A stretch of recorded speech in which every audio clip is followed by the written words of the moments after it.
Hello, everybody. Welcome to Monday Morning Must Knows. My name is Merlin Rothfeld, and here are 3 important things to pay attention to for the upcoming trading week.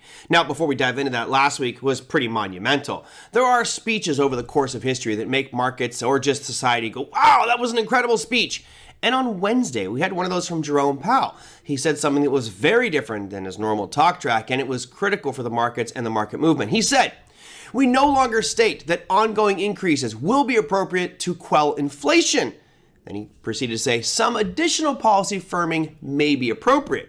Now, of course, over the past few months, he's been saying we are going to raise relatively aggressively these rates just to make sure we fight inflation. And all of a sudden, this is kind of a little bit of a backpedal. Markets thought maybe, just maybe, we would see a pause here coming up. And then, of course, later on, he said we expect Fed funds futures rate to be 5.1% by the end of the year, which means another rate increase by the end of the year. That said, what does it all mean? It means market volatility. We had a lot of that last week, some great trading opportunities or investing ones if you're looking for some bottom fishing potentially on some of these financial stocks that got beaten up because of even more banking crisis. So let's get away from that stuff for a second and dive into what's happening this week that I can tell you is going on, and that is going to be earnings. We haven't done this for 2 weeks because there has not been a lot of great earnings.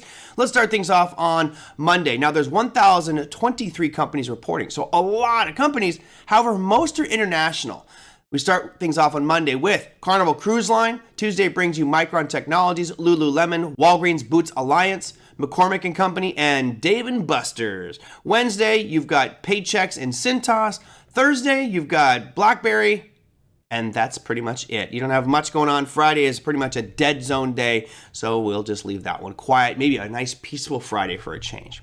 Now, during his speech, Jerome Powell did cite some key economic data that was driving the Fed's decision on rates, those being inflation and growth.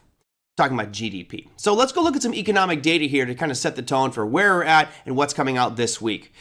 That economic data really starts with inflation. So let's look at the core PCE price index, which is expected to come out Friday at 8:30 a.m. Eastern time.